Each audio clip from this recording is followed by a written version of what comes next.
राधे राधे भक्तजनों। श्रीमद् भागवत महापुराण कथा के 5वें स्कंद में 5वां और 6वां अध्याय सुनाऊंगी और उसके बाद वैशाख महात्म का दूसरा अध्याय सुनाऊंगी। वैशाख का महीना बहुत ही बड़ा और पुण्यदायी होता है। श्री कृष्ण भगवान को अति प्रिय होता है और इसमें दान का और स्नान का बड़ा ही महत्व है और पीपल और तुलसी जी की पूजा करना बहुत ही महत्वपूर्ण है।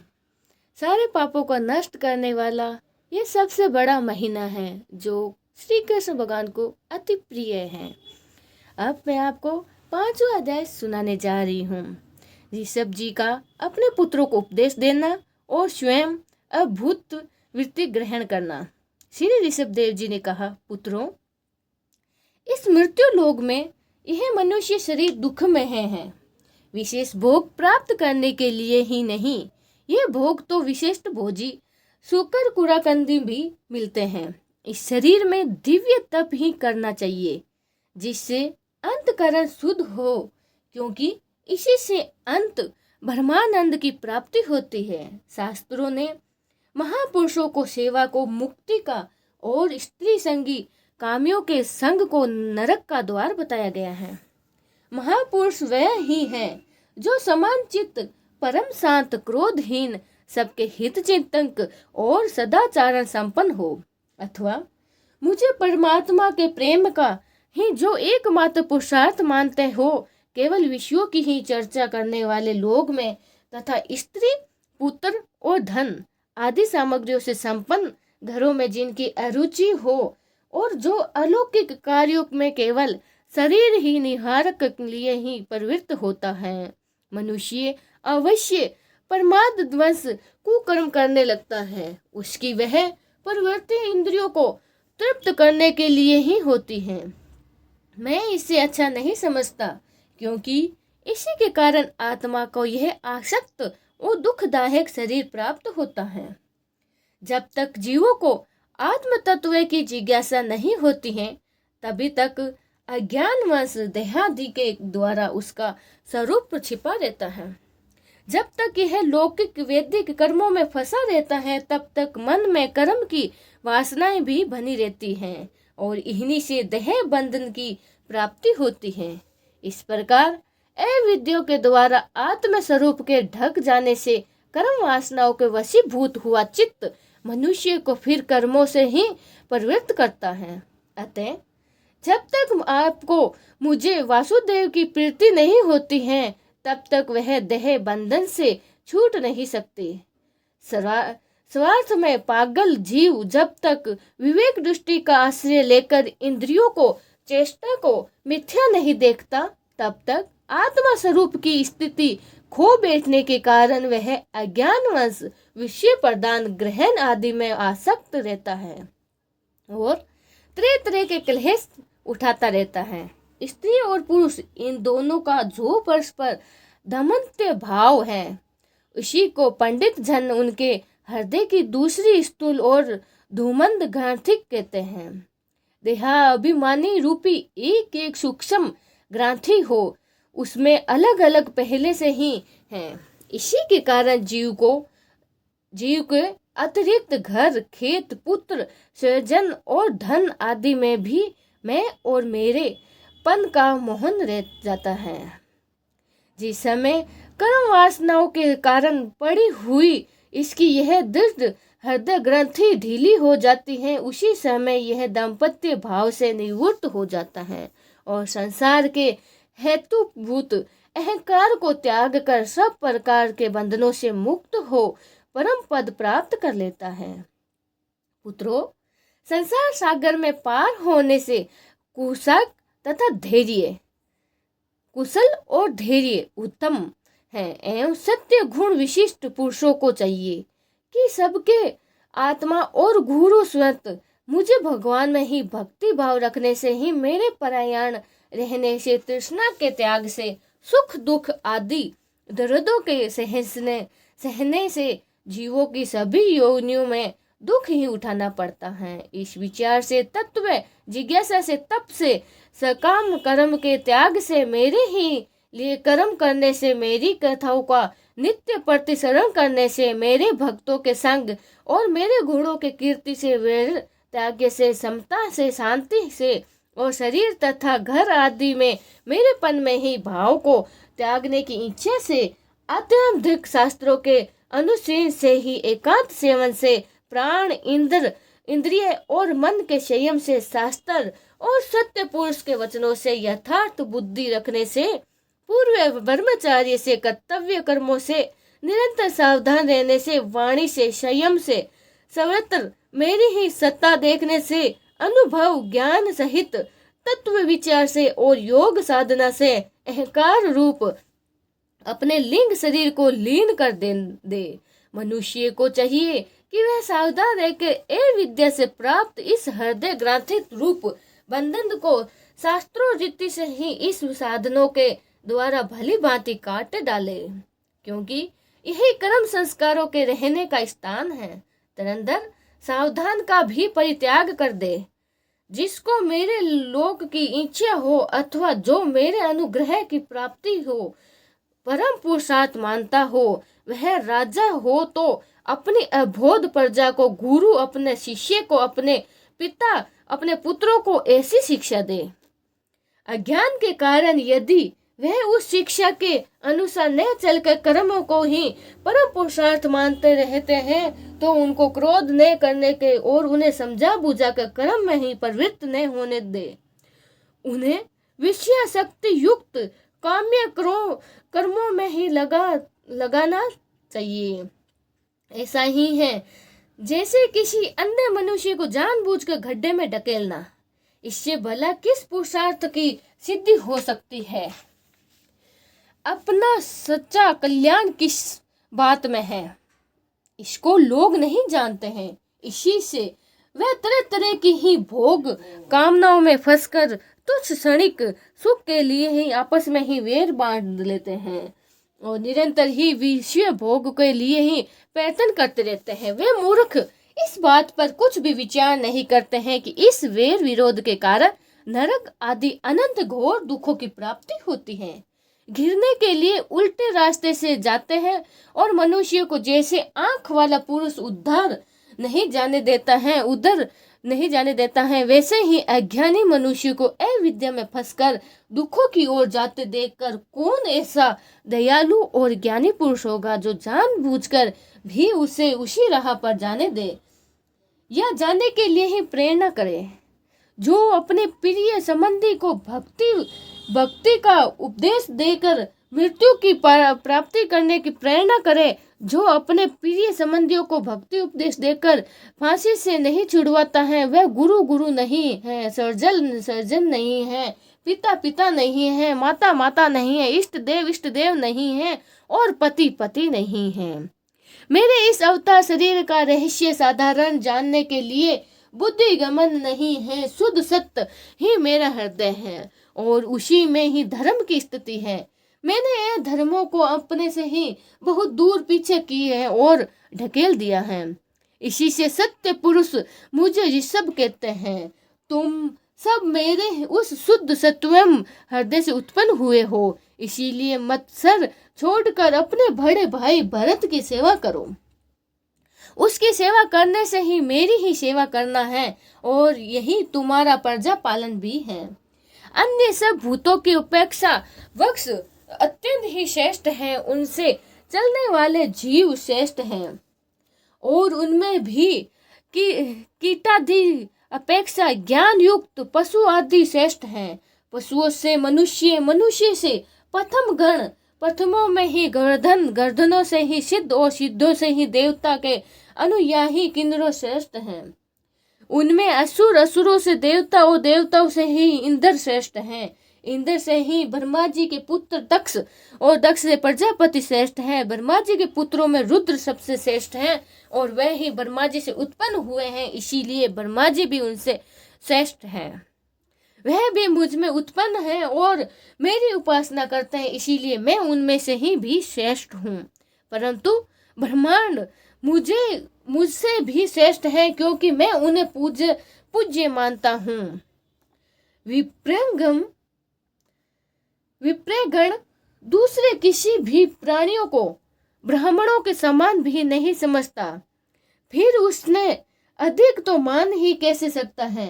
लोग श्रद्धा पूर्वक ब्राह्मणों के मुख से जो अनादि आहुति डालते हैं, उसमें जैसी प्रशंसा से ग्रहण करता है, वैसे ही अग्निहोत्र में होम की आहुति सामग्री को स्वीकार नहीं करता है।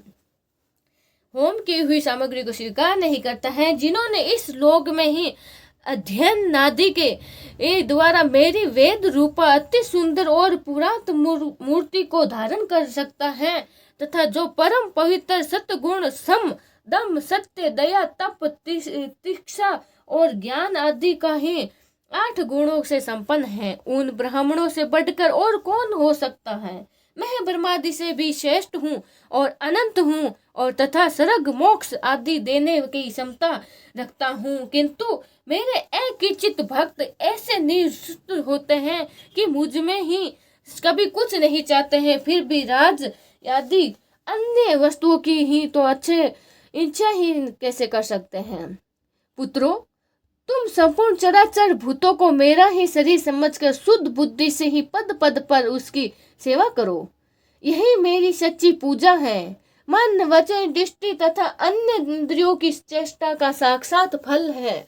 मेरा इस प्रकार का पूजन करो, इस प्रकार मेरा पूजन ही करो।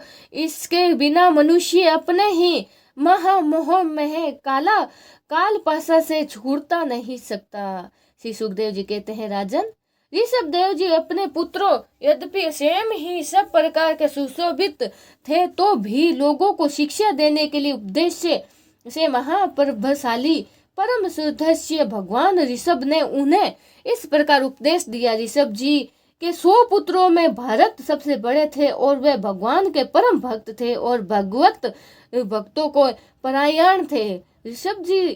ऋषभ जी ने पृथ्वी का पालन करने के लिए ही उन्हें राजगद्दी पर बिठा दिया, और स्वयं उपदेशशील निवृत्त पारायण महामुनियों के भक्ति ज्ञान और वैराग्य रूप परमहंसोचित धर्म की शिक्षा के देने के लिए ही बिल्कुल विरक्त हो गए। केवल शरीर मात्र का ही परिग्रह रखता है और सब कुछ घर पर ही रहता है ही छोड़ दिया है। अब वह वस्त्रों का भी त्याग करके श्रद्धा दिगंबर हो गए हैं। उस समय उनके बाल बिखरे हुए थे, उन्मत्तता का सा वेश था, तथा स्थिति में वह आह्विन्य अग्निहोत्र की अग्नियों में अपने में ही लीन करके सन्यासी हो गए और ब्रह्मावर्त देश से बाहर निकल गए। वह सर्वथा मौन हो गए थे, कोई बात करना चाहता तो बोलते नहीं थे। जड़ अंधे बहरे गूंगे पिशाच और पागलों की सी चेष्टा करते हुए वह अद्भुत बन जहां तहां विचरने लगे। कभी नगरों और गांवों में चले जाते तो कभी खाना किसानों की बस्ती बगीचा पहाड़ी गांव सेना की छवियों गौशालों हीरो की बस्तियों और यात्रियों के टिकने स्थानों में रहते, कभी पहाड़ों पर जंगलों में और आश्रम आदि में विचरते रहते थे। वह किसी भी रास्ते से निकलते तो जिस प्रकार वन में विचरने वाले हाथी की मक्खियां सताती हैं, उसी प्रकार मूर्ख और दुष्ट लोग उसके पीछे हो जाते हैं। उन्हें तंग करते, कोई धमकी देते, कोई मारते, कोई पेशाब कर देते, कोई थूक देते, कोई ठेला मारते, कोई विष्ठा और कोई धूल फेंकता, कोई अधो वायु छोड़ता और कोई खोटी खरी सुनाकर उनका तिरस्कार करते रहते थे, किंतु वे इन सब बातों पर जरा भी ध्यान नहीं देते थे। इनका कारण यह था कि भ्रम से ही सत्य कहे जाने वाले इस मिथ्या शरीर में उनकी अहत्ता ममता तनिक भी नहीं थी। वह कार्य कारण संपूर्ण परम पंच के ही साक्षी होकर अपने परमात्मा स्वरूप ही स्थित थे। इसीलिए अखंड चित्त वृत्ति के ही अकेले ही पृथ्वी पर विचरते रहते थे। यद्यपि उनके हाथ पैर छाती लंबी लंबी बाहें कंधे गले और मुख आदि अंगों की ही बनावट बड़ी ही सुकुमारी थी, उनका स्वभाव ही सुंदर मुख स्वभाव मधुर मुस्कान से ही और मनोहर जान पड़ता था। नेत्र नवीन कमल दल के समान बड़े ही सुहाने थे, विशाल एवं कुछ लाली लिए हुए थे। उनकी पुतलियां शरीर शीतल एवं सत्ता हरणी थी। उन नेत्रों के कारण वह बड़े ही मनोहर जान पड़ते थे। कपाल, कान और नासिका छोटे बड़े होने के समान ही एवं सुंदर थे तथा उनके अस्फुट हास्य युक्त मनोहर मुखारविंद की शोभा देखकर पूर्ण नारियों के चित्त में कामदेव का संचार हो जाता था। तथा भी उनके मुख के आगे भूरे रंग की लंबी लंबी घुघराली लटाएं लटकती रहती थी और उनके महान भौर और अभूतों के समान धुलसती देह के कारण वह गर्भग्रस्त मनुष्य के समान जान पड़ते थे। जब भगवान ऋषभ देव ने देखा कि यह जनता योग साधन से ही विद्या रूप है और इसे बचने के उपाय से ऋषभ देव देखा कि यह जनता योग साधना में ही विद्या रूप है और इसे बचने का उपाय विभत्सता वृत्ति से ही रहना ही है। तब उन्होंने अजगर वृत्ति धारण कर ली और वह लेटे ही लेटे खाने पीने चबाने और मल मूत्र त्याग करने लगे। वह अपने त्यागे हुए मल में ही लोट लोट कर शरीर को उसमें सान लेते थे, किंतु उनके मल में दुर्गंध नहीं थी, बड़ी ही सुगंध थी और वायु उस सुगंध को लेकर उनके चरणों और 10 योजन तक सारे देशों को सुगंधित कर देती थी। इसी प्रकार गो मृग और कागादिंग वृत्तियों को स्वीकार कर वह उन्हीं की समान कभी चलते हुए, कभी खड़े खड़े, कभी बैठे हुए और कभी लेटते लेटते ही खाने पीने और मल मूत्र का त्याग करने लगे। परीक्षित, परमहंसों को त्यागने के लिए ही, आदर्शों की शिक्षा देने के लिए ही इस प्रकार मोक्ष प्रति भगवान ऋषभ देव ने कई तरह तरह की योग आचार्यों का आचरण किया। वह निरंतर ही सर्वश्रेष्ठ महान आनंद का अनुभव करते रहते थे। उनकी दृष्टि में निरूपाधि करूप रूप से ही संपूर्ण प्राणियों में आत्मा अपने आत्मस्वरूप भगवान वासुदेव में ही किसी प्रकार का भेद नहीं था। इसीलिए उनके सभी पुरुषार्थ पूर्ण हो चुके थे। उसके पास आकाश गमन, मनोजवित मन की गति के समान ही शरीर की इच्छा करते हुए ही सर्वत्र पहुंच जाना, अंतर ध्यान, पराकायिक प्रवेश, दूसरों के शरीर में प्रवेश करना, दूसरों की बात सुन लेना और दूसरों के दृश्य देख लेना आदि सब प्रकार की सिद्धियां अपने आप ही सेवा करने का आई, परंतु उन्हें ही का उनका मन से आनंद का या ग्रहण नहीं किया जाता था। हरि शरणम हरि शरणम। 6वां अध्याय, ऋषभ देव जी का देह त्याग। राजा परीक्षित ने पूछा, भगवान, योग रूप वायु से प्रज्वलित हुई ज्ञान अग्नि से ही जिनके राग दी कर्म बीज दग्ध हो गए हैं, उन आत्मा राम मुनियों को देव्यवश यदि स्वयं ही अणिवादी सिद्धियां प्राप्त हो जाती हैं तो वह उनके राग द्वेष कैसलों का कारण तो ही किसी प्रकार हो नहीं सकता है। फिर भी भगवान ऋषभ ने उन्हें स्वीकार क्यों नहीं किया?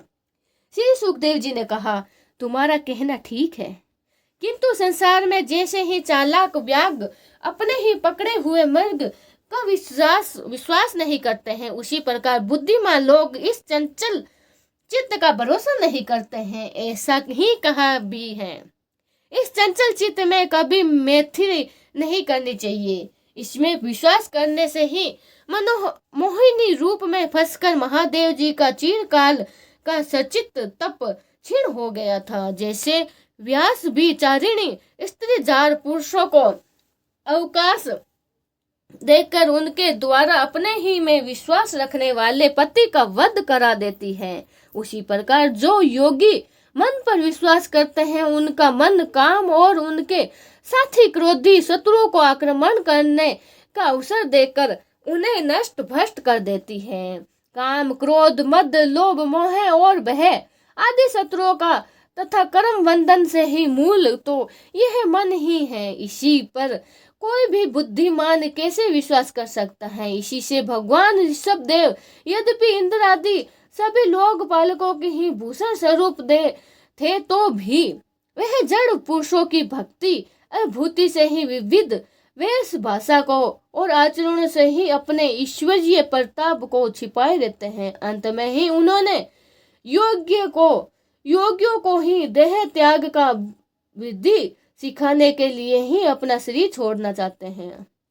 वह अपने अंत कारण में ही अभेद रूप से ही स्थिर परमात्मा को अभिरूप देखते हुए वासना की अनुभूति से छुटकारा लिंग देह से अभिमान से ही भी मुक्त होकर उपराम हो गए हैं। इस प्रकार लिंग देह के अभिमान से ही मुक्त भगवान ऋषभ देव जी का शरीर योग माया की वासना से केवल अभिमान भास के आश्रय ही है। इस पृथ्वी तल विचारता रहता है। वह देव वंश कोकबेक और कुटकल आदि दक्षिण कर्नाटक के ही देशों में ही गया है और मुँह के पत्थर का टुकड़ा डाले तथा बाल बिखरे उन्मत्त के समान ही दिगंबर रूप कुटल का चल के हुई वन में घूमने लगे। इसी समय झंझावात झंकरझोर हुए बांसों के घर्षण से प्रबल द्रोहागिर धक उठी है और उनके सारे वन को अपनी लाल लपटों में ही लेकर ऋषभ देव के सहित ही भस्म कर दिया है। राजन, जिस समय कलयुग में अधर्म की वृद्धि होगी उस समय कोक वैक और कुटक देश का मंदमती राजा अहत वाहत के लोगों से ऋषभ देव जी के आश्रयमती आचरण का वृत्तांत सुनकर तथा स्वयं ही उसे ग्रहण कर लोगों के पूर्ण सचित पाप फल स्वरूप होकर के वशीभूत हो वह हित स्वयं धर्म पथ का परित्याग करके अपनी बुद्धि से ही अनुचित और पाखंड के वशीभूत हो भैरवित स्वयं धर्म पथ का परित्याग करने के लिए अपनी ही बुद्धि से अनुचित और पाखंड पूर्ण कुमार्ग का प्रचार करेगा। उससे कलयुग में देव माया मोहित अनेकों अधर्म मनुष्य अपने ही शास्त्र विहित सोच और आचार को छोड़ बैठेंगे। अधर्म बहुबल कलयुग के प्रभाव से बुद्धिहीन हो जाने के कारण वह स्नान न करना, आचमन न करना, अशुद्ध रहना, केस नुचवाना आदि ईश्वरों का तिरस्कार करने वाले पाखंड धर्मों का मनमाने ढंग से स्वीकार करने लगेंगे और प्राय वेद ब्राह्मण एवं भगवान यज्ञ पुरुषों की निंदा करने लगेंगे। वह अपनी इस नवीन अवैदिक सर्वचेताकृत प्रवृत्त अंध परस्पर ही विश्वास करेंगे। मत वाले रहने के कारण स्वयं ही घोर नरक में गिरेंगे। भगवान का यह अवतार रजोगुण से भरे हुए हैं। लोगों को मोक्ष मार्ग की शिक्षा देने के लिए ही हुआ था। इसके गुणों का वर्णन करते हुए लोग इन वाक्यों को कहते हैं, अहो 7 समुद्र वाली पृथ्वी के समस्त द्वीपों और वर्षों में यह भारतवर्ष बड़ी ही पुण्य भूमि है, क्योंकि यहाँ के लोग श्री हरि मंगलम अवतार चरित्रों का गान करते हैं। अहो महाराज, प्रिय वर्त का वंश बड़ा ही उज्जवल एवं सूर्य पूर्ण है, जिसे पुराण पुरुष आदि नारायण के ऋषभ अवतार लेकर मोक्ष की प्राप्ति कराने वाले हैं। परमहंस्य धर्म का आचरण किया है। अहो, इन जन्म रहित भगवान ऋषभ देव के मार्ग पर कोई दूसरा योगी मन में भी कैसे चल सकता है, क्योंकि योगी लोग जिन योग सिद्धियों के लिए ही ललायित होकर निरंतर प्रयत्न करते रहते हैं, उन्हें इन्हीं को अपने ही आप प्राप्त होने पर भी आसक्त समझकर त्याग कर दिया है। राजन, इस प्रकार संपूर्ण वेद लोक देवता ब्राह्मण और गौ के परम सुख परम गुरु भगवान ऋषभ देव का ही वह विश्व चरित्र मैंने तुमको सुनाया है। यह मनुष्य के समस्त पापों को हरने वाला है। जो मनुष्य इस परम मंगलमय पवित्र चरित्र को एकाग्र चित्त से श्रद्धा पूर्वक निरंतर सुनता है या सुनाता है, उन दोनों को ही मंगल होता है और भगवान वासुदेव अनन्य भक्ति ही हो जाती है। तरह तरह के पापों से ही, संसार के तपों से और अत्यंत ही तपे हुए अपने अंतकरण की पंडित जन से ही इस भक्ति सरिता में ही नित्य निरंतर निहालते रहते हैं। इनसे उन्हें तो जो परम शांति मिलती है वह इतनी ही आनंदमयी होती है। फिर वह लोग इसके सामने अपने ही आप प्राप्त हुए मोक्ष रूप परम पुरुषार्थ का भी आदर नहीं करते हैं। भगवान निर्जन हो जाने से ही उनके समस्त पुरुषार्थ सिद्ध हो जाते हैं। राजन, भगवान श्री कृष्ण स्वयं ही पांडव लोगों के और यदुवंशियों के रक्षक, गुरु, इष्ट देव, श्रद्धा और कुलपति थे। यहाँ तक कि वह कभी कभी आज्ञाकारी सेवक भी बन जाते थे। इसी प्रकार भगवान दूसरे भक्तों के लिए अनेकों कार्य कर सकते हैं, पर उन्हें मुक्ति भी देते हैं। परंतु मुक्ति से भी बढ़कर जो भक्ति योग है उसे सहज में नहीं देते हैं। निरंतर विषय भोगों की अभिलाषा करने के कारण उनके वास्तविक शहर से चिरकाल तक वे शुद्ध हुए लोगों को, जिन्होंने करुणावश निर्भय आत्मलोक का उपदेश दिया है और जो स्वयं ही निरंतर अनुभव होने वाले आत्म स्वरूप की प्राप्ति से सब प्रकार की तृष्णाओं से मुक्त थे, उन सब भगवान ऋषभ देव नमस्कार करते हैं। हरि शरणम हरि शरणम हरि शरणम हरि शरणम। भक्तों, वैशाख मास का दूसरा अध्याय। नारद जी बोले, हे राजन, वैशाख के समान कोई महीना नहीं है, समयुग के समान दूसरा युग नहीं है, वेद के समान शास्त्र नहीं है, गंगा जी जैसे कोई तीर्थ नहीं है, जल दान के समान दूसरा दान नहीं है और भार्य के समान दूसरा सुख नहीं है। खेती जैसा कोई धन नहीं है और जीवन के समान कोई लाभ नहीं है। उपासक जैसा कोई दूसरा तप नहीं है, दान जैसा सुख नहीं है और दया के समान दूसरा धर्म नहीं है। तथा नेत्रों के सामने कोई ज्योति नहीं है और भोजन के समान कोई तृप्ति नहीं है और खेती के समान कोई व्यापार नहीं है, धर्म के समान कोई हितकारी मित्र नहीं है और सत्य के समान कोई यश नहीं है। आरोग्य समान कोई हर्ष नहीं है, केशव के समान कोई रक्षक नहीं है, माधव के तुल्य संसार में कोई पवित्र नहीं है। ऐसा ही पुरुषोत्तम वैशाख मास के शेष साह्य भगवान को सदा प्यारा है। भगवान के प्यारे इस महीने को जो लोग बिना व्रत किए ही वर्तित किए रहते हैं, वह धर्महीन होकर भी शीघ्र ही पशु योनि पाते हैं। उनका कुआं बावड़ी बनवाया, बगीचा लगवाया आदि सभी धर्म व्रत है, उनका कुछ भी फल नहीं होता है। जो मनुष्य वैशाख मास में नियम पूर्वक भोजन आदि करते हैं, वे विष्णु भगवान की सायुजन मुक्ति को अवश्य ही प्राप्त होते हैं। इनमें संदेह नहीं है। संसार में अनेक प्रकार के दान और व्रत हैं, परंतु उनके करने से ही शरीर को अत्यंत ही परिश्रम होता है, उनसे संसार में बार बार जन्म लेना पड़ता है। परंतु वैशाख मास में केवल स्नान कर लेने से ही प्राणी वह घमंड से छूट जाता है। सब दान करने से जो पुण्य होता है, संपूर्ण तीर्थों में स्नान करने से जो फल मिलता है, वह सब वैशाख में केवल जल दान करने से ही मिलता है। जिसमें जल दान करने की सामर्थ्य न हो, वह ऐश्वर्य की इच्छा करने वाले दूसरों से ही कर जल दान करवाए। यह कर्म भी सब दानों से अधिक है। तराजू के पल्लड़े में सब प्रकार के दान और दूसरे जल दान रखकर तोले और जल दान भी भारी निकलेगा।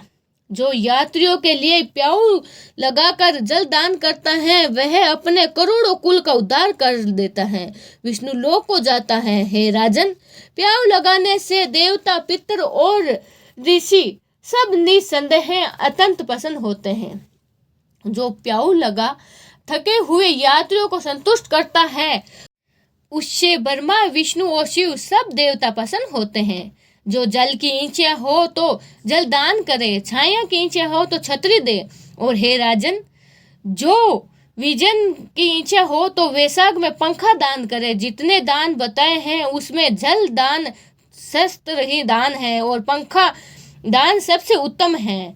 इन्हीं का दान वैशाख में अवश्य करना चाहिए। जो वैशाख के महीने में कुटुंबी ब्राह्मण को जल से भरा घड़ा नहीं देता, वह चातक की योनि पाता है। जो प्यासे महात्मा को शीतल जल पिलाता है, उसे हे राजेंद्र 100 राज्य सूर्य यज्ञ करने का फल मिलता है। जो धूप परिचित और पसीने से व्याकुल ब्राह्मण को पंखे से हवा करता है, वह सब पापों से रहित होकर गरुड़ के समान हो जाता है। और जो मनुष्य वैशाख में ब्राह्मण को पंखा नहीं देता, वह अनेक प्रकार के वात रोगों से पीड़ित होकर नरक को भोगता है। जो थके ब्राह्मणों के वस्त्र से हवा करता है, वह सब पापों से छूटकर विष्णु भगवान की संयुक्त से मुक्ति पाता है।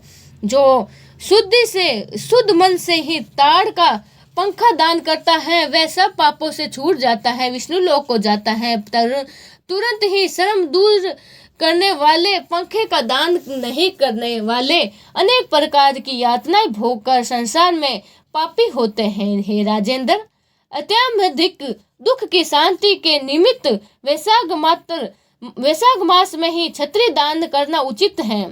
जो मनुष्य विष्णु भगवान के प्यारे इस वैशाख मास में छत्री दान नहीं करते हैं, उनके लिए कहीं छाया नहीं मिलती है और वह महाक्रूर पिशाच बन पृथ्वी पर घूमते रहते हैं। वैशाख में जो खड़ऊ दान करते हैं, वह यम के दूतों का तिरस्कार कर विष्णु लोक को जाते हैं। जो वैशाख मास में जूता दान करते हैं, उन्हें नरक की यातना नहीं भोगनी पड़ती है, उसे संसार के दुख बसताते हैं। ब्राह्मण के याचना करने पर खड़ऊ दान करने वाले पृथ्वी पर करोड़ों जन्म तक राजा होता है। जो मार्ग में सम दूर करने के लिए ही स्थान बनाता है, उसका फल वर्णन करने में ब्रह्मा भी असमर्थ होता है। दोपहर को जो कोई अतिथि या ब्राह्मण मिले, उसको भोजन कराने का फल भी ब्रह्मा जी भी वर्णन नहीं कर सकते हैं।